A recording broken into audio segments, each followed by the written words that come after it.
Hey, welcome back, y'all. This week they got me hosting, so y'all already know who's ready to get into an entanglement. Me, bitch. All right. So this week, as Yeah. y'all can see,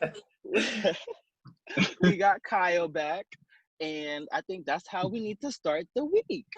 Kyle, what's popping on your end? Oh, well, hello everyone. I've returned. I've been doing some moving around.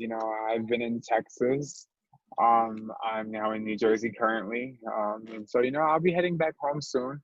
By the time you guys watch this, I will be home. Don't worry, you guys, I'm being safe. I'm being Aggie safe because I'm cursing people out about this process about how to be safe. So I hope you guys are being safe at home too.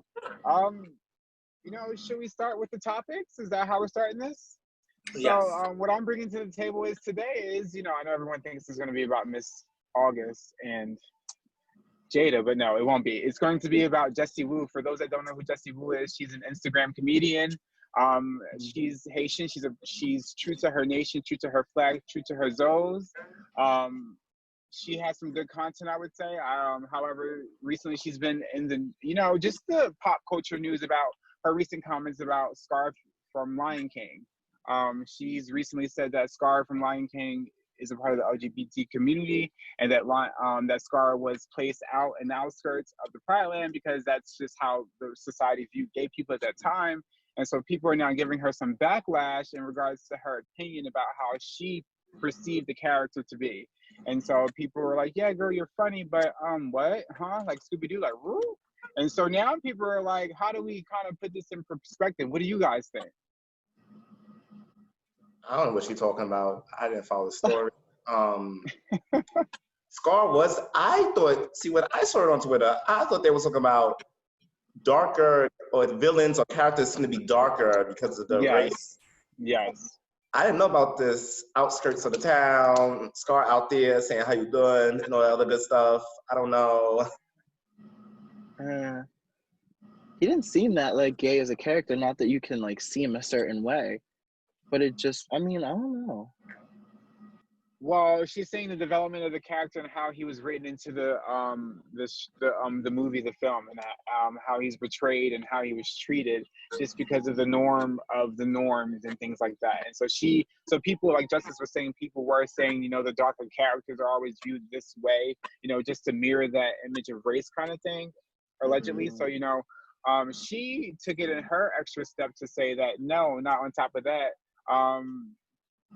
That people are now saying that he's possibly gay. And so, it's one of those things. I'm sorry, y'all, my wings are ready.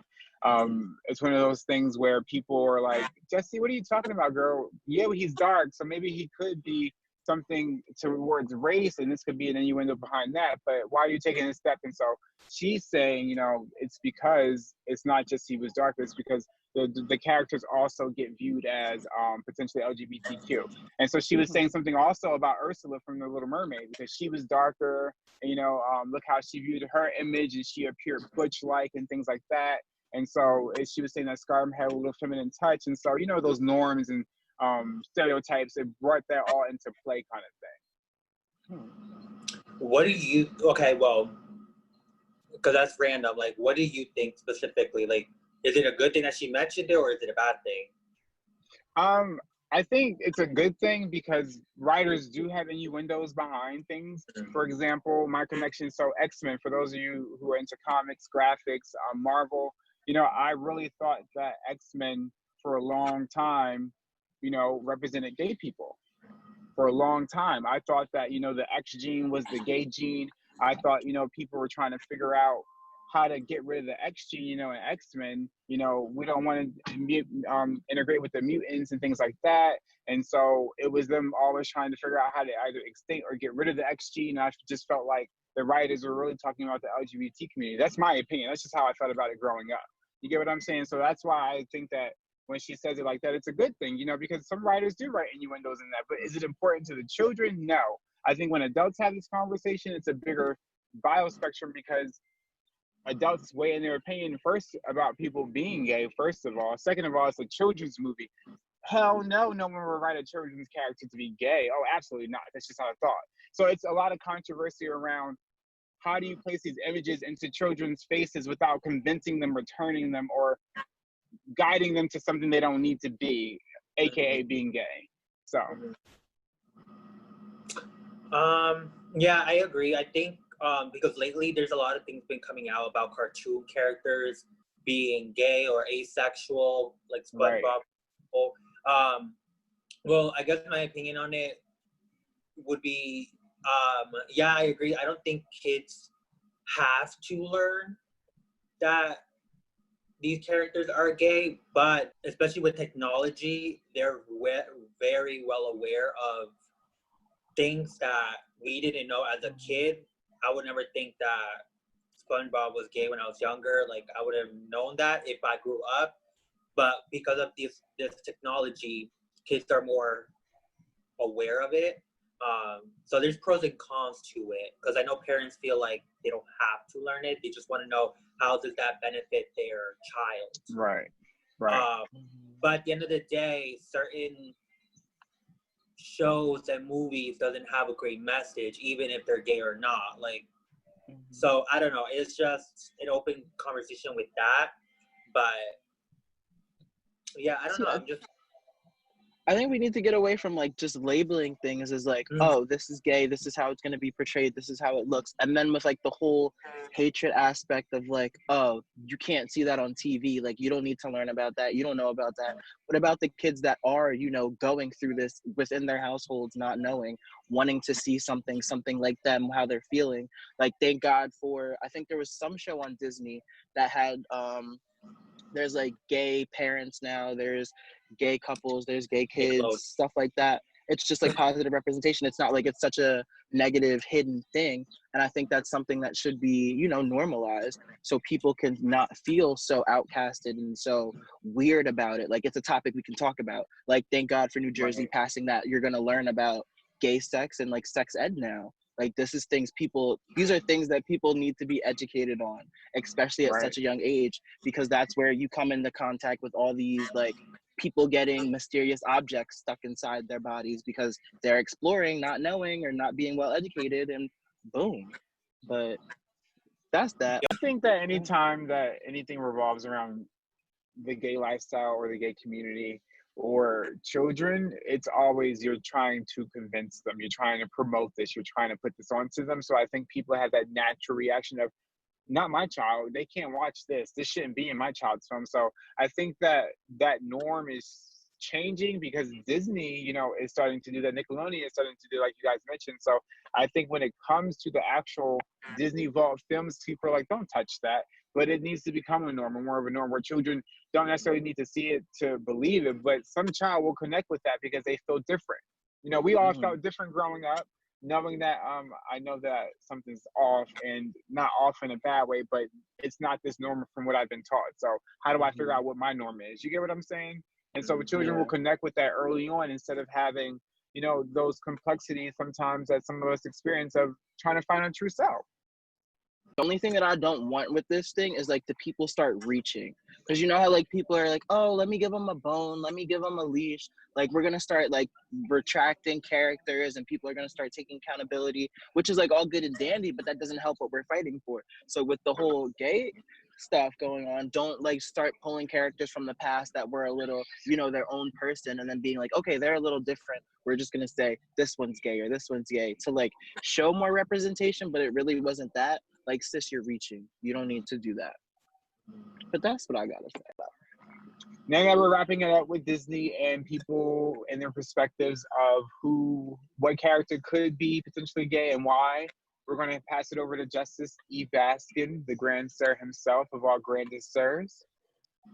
Well, you know, today I'm just going to talk about America. Last week I spoke about the racism in America. Today we're going to talk about our lovely but terrible coronavirus. Let's get into it. So, America makes up 4% of the world population. We make up 25% of coronavirus cases in the world. 125,000 Americans has already died. That's more than the Iraq War, the Korean War, the Vietnam War, and the Afghanistan War put together. And Black people are dying at twice the rate as white people. because you know the health disparities between the communities. We did that last week. You already know the deal, people. Now, this is what my thing is, right? So we got 3 rules from the CDC. Wash your hands, sanitize. Some people were supposed to be doing that already, but you haven't been, but that's another conversation. Okay. You need your 6 feet, you know, your social distancing. And last but never least, the mask. The mask has become a political thing. I don't know what this mess is going on, right? You got some people calling you're a liberal if you're wearing the mask, you're a conservative if you're not wearing the mask. No, the doctors said. Period. A mask is an accessory now, honey. Wear a mask. I don't care if you're political, what party you belong in, what your race is. If you want to live, Period. if you want to live and not see people dying, you need to put on a mask. It breaks it down to 0.7% of infection rate going from and to each other. Wow, it's just simple numbers, people. Do you not want to live? And then I see people throwing stuff in supermarkets and stuff at the workers who are working during a pandemic. They don't have to be here. You have the nerve to be in front of the store. Entitlement. Let me be in the store and somebody throws something. I'm gonna turn that store on out. Like, what is going on? But in other words. And whose fault will it be? Right. Because they don't look at me like I'm the crazy one. Okay. Even though people are treating people like animals in these streets. That's another conversation. But yes, the main debate though over the mask is it government overreach? See, many states you are recommended to wear masks. A number of states you have to wear masks. It is the law. We do not have no national law that's saying that we must wear masks. Other countries do, which is why the coronavirus rates are lower. But our national government is not doing much of anything right now. So my question to you all is, or one of you, is the government overreach for them to tell us to wear a mask, even though people are dying more than all our wars combined, basically? Are they overreaching by not telling us to wear a mask, or overreaching by telling us to? That was a question. Overreaching by telling us to wear a mask. Is that government overreach to tell you to wear a mask? In public spaces, of course, because they can't. Obviously.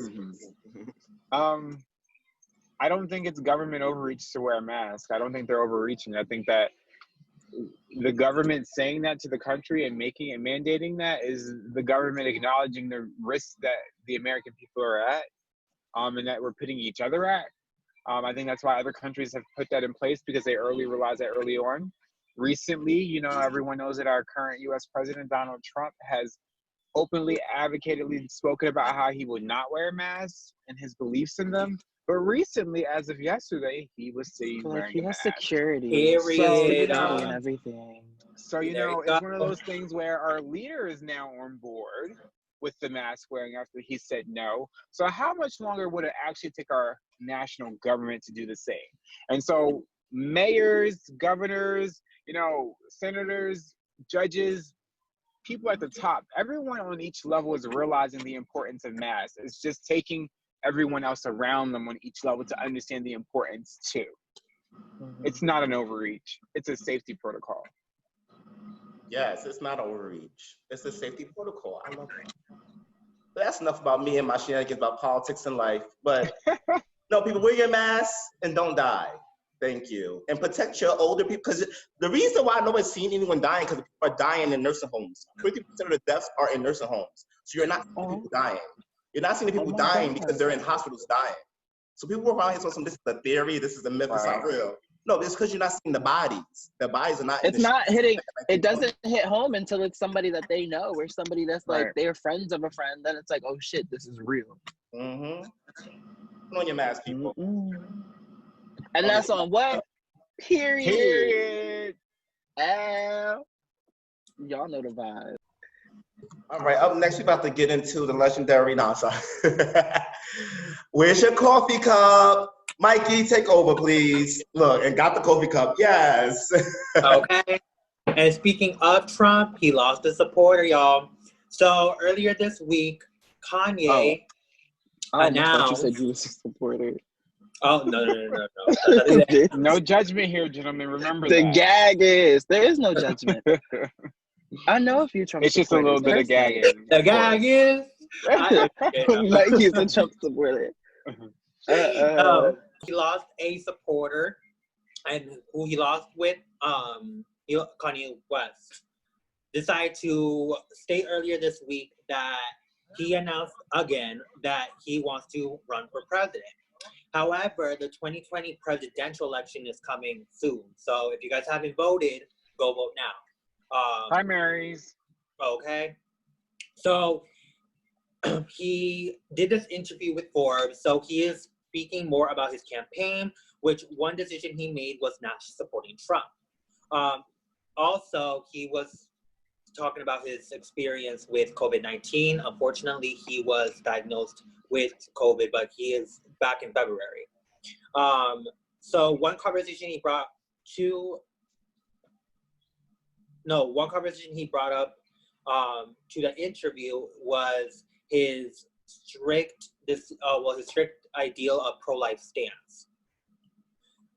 He said pro-life because I'm following the word of the Bible, and he added, Planned Parenthood have been placed inside cities by white supremacists to do the devil's work.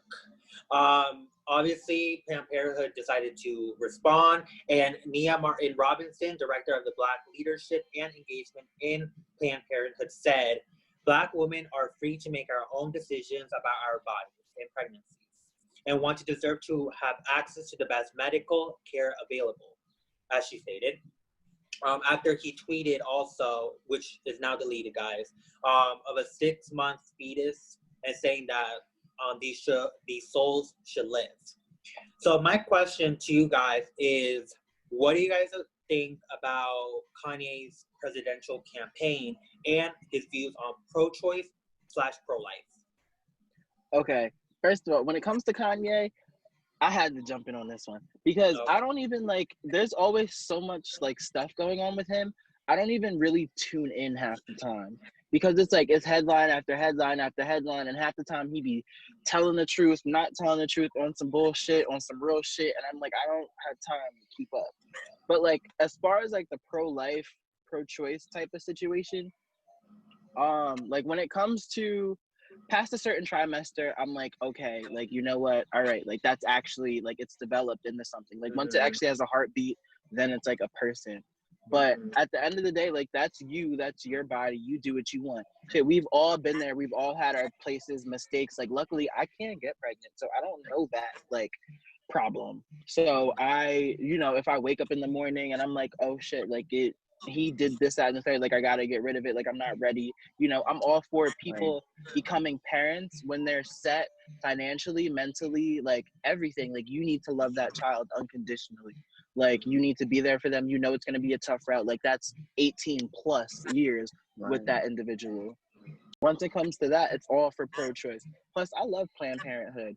When it came up to me, knowing who I was, knowing I was gay and everything, and wanting to get HIV tested and stuff, once I was active, Planned Parenthood was the place that I went to besides my primary doctor.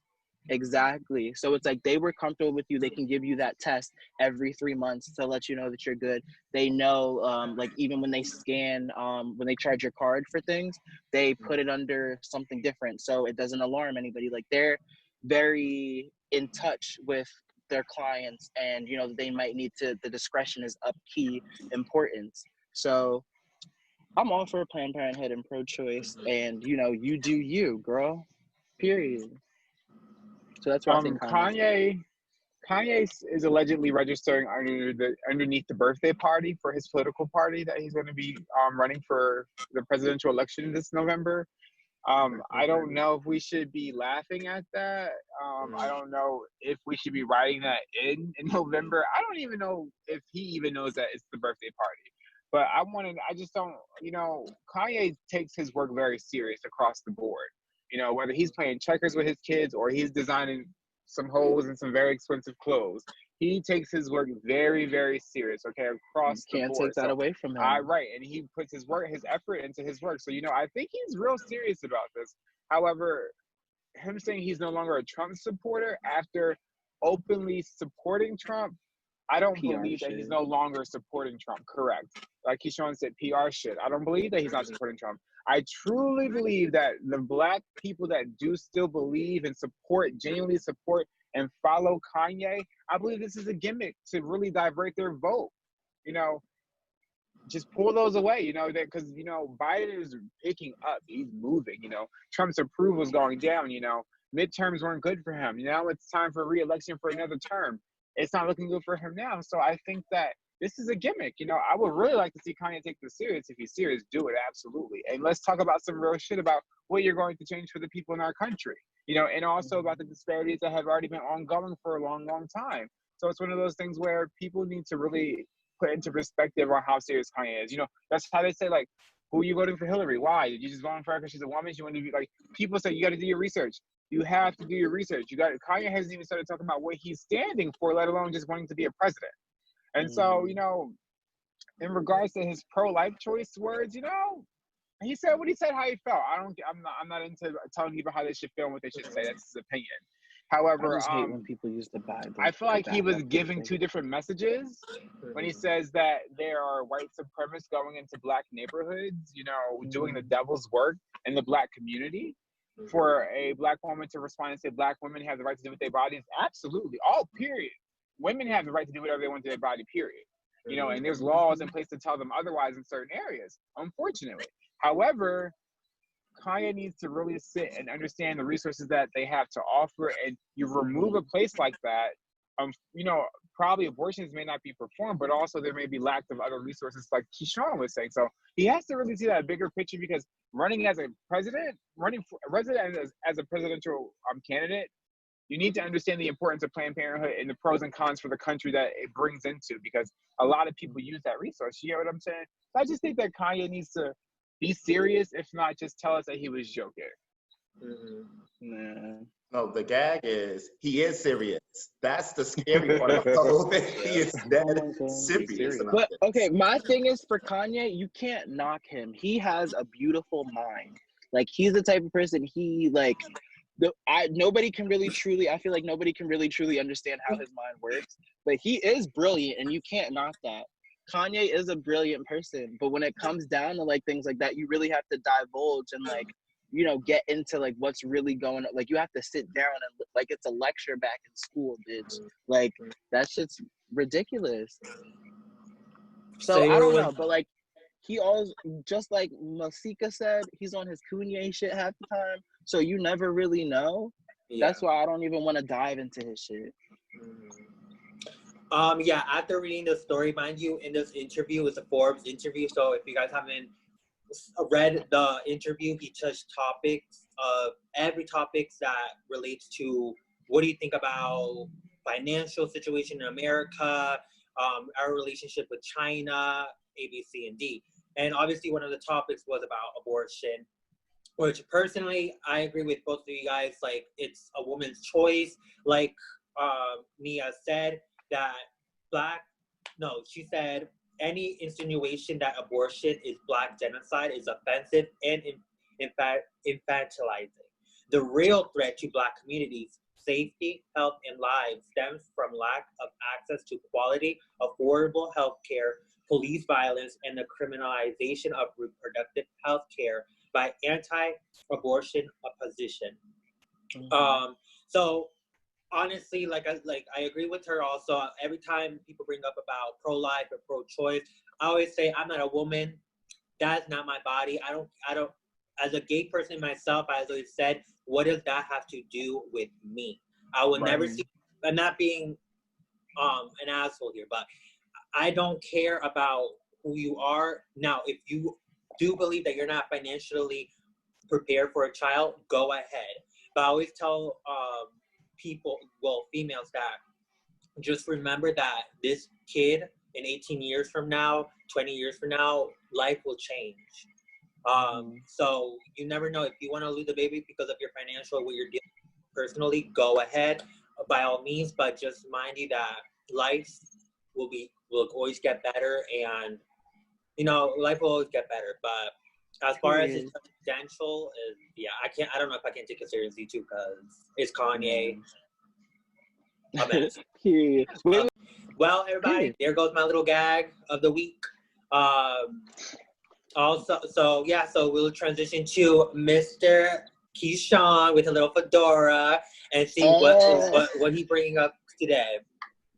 Okay, so y'all know I had to do a little something, spice it up, a little juicy shit.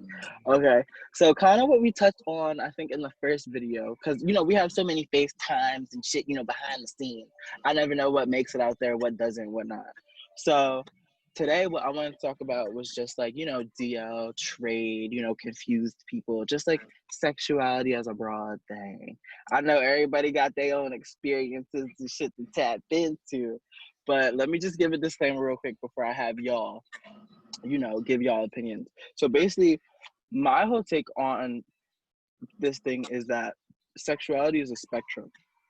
It's something that I feel everybody should have a choice to experiment with, explore, figure out what you like, what you don't like, because you never know, forced on kind of like what we've talked about before, because it's such a broad general topic. So with everything that we kind of touched upon that, I just want to throw a few facts out there, because we do our research out here, people. It's not just BS that we're spewing, okay? Yeah, no, we do research. Period. Citation, work site. Yes, period. Just like we learned in school, bitch. That's what that degree's for. Okay. So Shout out to Caldwell. It wouldn't be ready for this if it wasn't for Caldwell, bitch. What year was it? 1963. There was a survey that I came across by Stanford University back in 2017 that stated how only 19% of bisexuals are out, which, personally, I don't believe in, because, you do you, and you don't need to be forced to explain yourself to anybody. But they explained out in their survey as all or most important people in your life know about your sexual orientation or things of that nature. And kind of to combat that, or retrospect of that nature, kind of with how I feel with that study, 54% of the bisexual identifying people are out to some or only a few people that they feel comfortable with, which kind of plays into the stem of how, people in the LGBTQIA plus community kind of create their own family. But also from that same study, it was found that 4 out of 10 people, 43%, find both, women and men equally attractive, where 40% are mainly the opposite, which kind of plays into what we were saying as sexuality is a scale, and people should feel safe to experiment, be themselves, because you never kind of know, don't force yourself to confide to certain normatives that everybody else is confiding to, and things of that. I mean, I have things, but I don't want this to all be numbers, so I kind of want you guys to chime in how you feel on the topic just a little bit. I was reading something the other day where someone wrote a piece, an opinion piece about the heterosexual community ultimately creating the culture for the down low community, for the trade, for those labels, because everyone is big on labels, and I thought that was interesting, because I was like, I think it's the expectations that there is of the heterosexual community in regards to sexuality that why it could have possibly created the down low culture. But to take it even a step further, I truly don't think that you can apply sexuality to science. Like, I don't think that you can. I think that sexuality is a feeling. You get what I'm saying? Some people like to suck on toes and don't want to suck on their wife's toes. You get what I'm saying? Some people don't. It's really weird to explain. Weird in a sense because it's not consistent. You're not going to find one person with the same thing every time. Whereas some people are along those lines with sexuality, they don't want to expose themselves, but science just pulls in those numbers where it's these 10 people commonly like blue within the gay flag. You get what I'm saying? The LGBT flag. That's like, it's really just showing you the numbers that are already out there. It's showing you that this culture exists. It's showing you that people have different interests. So I really think that sexuality is a feeling. It's really a feeling. I grew up one time, I think I was like 13, I heard a man say like, oh, I'll let a dude blow me for sure. And I'm like, what the hell is going on? When you're young and you hear people say things that it's like, oh my God, he's gay too. And you're like, it gives you hope. And then it's like, no, he's not actually. And so He literally said, "I'll let a guy blow me." He said, "But I'm not gay." He was like, I just went head from him. That's it." And I was like, this is. And I was 13, and I was like, "Wait, that's allowed?" And I'm like, "Wait, I can still be straight." It really it really fucked me up at that time. And I was like, that's what was happening. So I'd say sexuality is really a feeling. In science, like, you can't bring science. Not that you can't bring, but like science can't say that symbiosis happens in sexuality because of this. You get what I'm saying? It's no explainable explanations that people like what they like. Exactly. And I think that's what that's like kind of the point that I'm trying to get to, where it's like people should feel comfortable doing like them. Like there's no reason for, you know, the DL or the trade or whatever to be like, oh, I'm gonna have a girlfriend, but on the side, like I'm gonna try to text you, or I'm gonna set up a damn Grindr account with a fucking blank profile and try to slide all up in there and lie about shit. And you know, things like y'all know the shady shit that motherfuckers do, or hit you up on Snapchat because y'all know the fuck boys love to make a little Snapchat that disappear in 5 seconds and try to hit you up. So it's like, there's nothing wrong with being you and figuring out what you want to do that, because things like that and the things of the society and the normatives and things like that lead to, like you said, it creates the DL culture and things like that. So it kind of like, even what I was looking at before, there's another source or whatever that I was talking about. There's like the American Psychiatric Association, like January of this year, they were talking about things where people, kind of like what I was saying, by identifying men have, for us, people in this, you know, category, they have 36.9% and 38.7% have, the identifying people have, you know, more, they're higher than heteronormative or cis men to get mood and anxiety disorders. And they're also less likely to try and seek treatment for this. They're also, 31.2% have drinking problems, 30.5% have illicit drug abuse. So things like this lead to mental health problems because people want to keep up with certain standards or try to look a certain way and keep up with, like, oh, my family wants this, or like my mom wants that. I told my mom she's not getting any grandkids out of me. Like, you'll get some grand dogs, but that's what you got 5 other siblings for. Like, ain't nothing coming from me, bro. Shit. My dogs will be lined up outside the door. Sit, hush, let's get it. They'll be more behaved than them kids. Let me tell you that. But it's just like, I just think this is like, from my standpoint, like, sure, it's all fun and games to be like, oh, I got trade. I'm messing with like this boy who has this girl. I know her from high school, but this, that, and the third. But behind closed doors, you don't know what's going on in those people's heads. Like, the fuck shit that they may put you through, all the bad shit, things like that. Like, there's negative things that are going on within that individual. So like, you can't necessarily hold them accountable for that stuff, but yet at the same point you can, because I feel as though people should live in their truth and be proud about that, but not to, like, I'm not going to force you to do you. Like, you know, you fit with what your life needs. But I just think it's just a sad point that people are in these places that they feel the need to do these things. But I mean, that's ultimately kind of the goal that I wanted to get through with this topic. I know I kind of rambled, went from point to blank, whatever. Like, you know, it's all fun and juicy, but it's serious from point to time. Like, behind all the funny games and kiki, there's real shit behind it. My only problem with the trade and the DLs is do what you do, right? But don't knock me down because I'm living my life. Exactly. Because I said in the prologue, my main issue was that where I would come across with these people and then they will bash me, they will knock me down, and I'm over here like, don't do that. Wait a minute, like, and I'm not the type to even like, I'm not to expose people. I ain't about that. That's just low down and whatever. But and I'm just letting my sisters know, don't do that. Don't do that. The only thing is, the ones that you think are the most toughest, the ones you really think are the ones that be out here. So don't believe all the hype. That's the only problem. Yeah, that's the only thing I gotta say. Don't hate because I'm living the way that you want to live. Right. I'm living like in my truth, and people are fucking with me. But behind closed doors, this is how you want to be. Right. Don't come for me. I'll unless I'm for you. So. Exactly. All right. Well, thank you, y'all, for tuning in this week. You know, I tried to do my best as a host. Y'all know. I mean, we all gotta have fun. Where's y'all coffee cups? Or in case Brisk iced tea. I got Mikey was rushing to that, y'all. All right. Thank like I y'all for never had tuning coffee in. in my life. I'm dead. Thank y'all for tuning in. Y'all know our Instagrams. Y'all know the Thursdays Gag Instagram. Follow us. Tune in. Right. You know, let's have a good time. Kiki party, you know. Whereas, like, y'all like to call it turn up. We could get litty because we can switch it up. So what's up? All right, bye, y'all. Stay tuned, guys, for Bye. next week.